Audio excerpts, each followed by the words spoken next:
Au Kenya, le président William Ruto a annoncé le 4 février 2026 devant le Parlement une série de mesures fiscales destinées à alléger le coût de la vie et à protéger les ménages à faible et moyen revenu. Le seuil mensuel exonéré de l'impôt sur revenu devrait passer de 185 $ à 232 $, une réforme qui pourrait supprimer totalement cet impôt pour environ 1,5 million de contribuables. Par ailleurs, le taux d'imposition des salariés gagnant entre 232 $ et 387 $ sera réduit de 30% à 25%, tandis que le taux maximal sera plafonné à 30%. Selon le gouvernement, ces ajustements visent à augmenter le revenu disponible, stimuler la consommation et rendre le système fiscal plus équitable.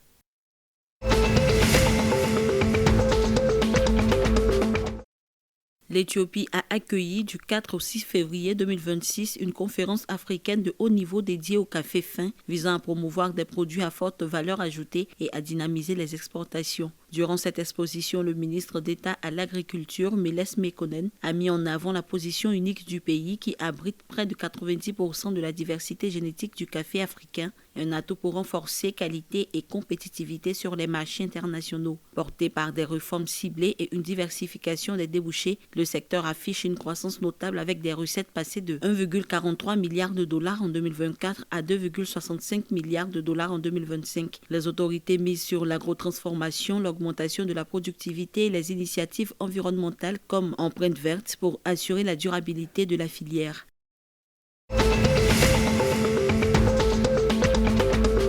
En Tanzanie, les députés ont réaffirmé leur soutien à la vision 2050, tout en estimant qu'une croissance économique annuelle de 8 à 10% est indispensable pour transformer le pays en une économie d'1 billion de dollars. Lors des débats parlementaires sur le plan national à long terme et le programme de développement 2026-2027, les législateurs ont appelé à des stratégies sectorielles claires, misant notamment sur l'agriculture, le pétrole et le gaz, les mines et le tourisme comme moteur de croissance. Ils ont également plaidé pour la création de fonds souverains afin de mieux valoriser les importantes ressources naturelles, dont plus de 57 billions de pieds cubes de gaz. Les parlementaires ont par ailleurs insisté sur l'accélération des projets énergétiques et une plus grande implication du secteur privé pour soutenir la transformation économique et assurer une répartition équitable des bénéfices à la population. Objectif: poser les bases d'une économie compétitive à revenus intermédiaires d'ici 2050.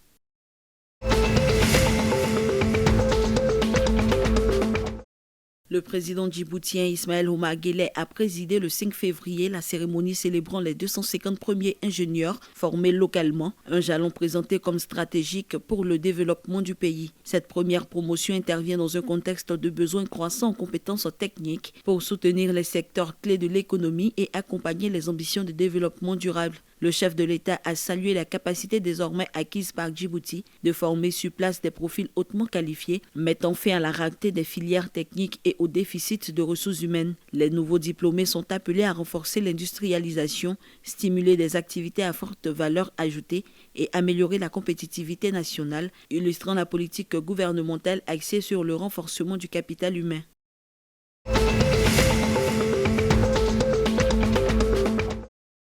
Au Rwanda, le 5 février 2026, Rayon Sport s'est imposé 1-0 face à l'AS Kigali au stade Pelé de Kigali lors de la 18e journée du championnat, mettant fin à une série de 5 matchs sans victoire et signant son premier succès de 2026. L'unique but de la rencontre a été inscrit à la 36e minute par la nouvelle recrue, Didier Mugisha, permettant aux Blues de concrétiser leur domination malgré les tentatives d'égalisation adverses en seconde période. Ce résultat relance Rayon Sport désormais 6e avec 29 points, tandis que l'AS Kigali reste en difficulté à la 14e place avec 16 points.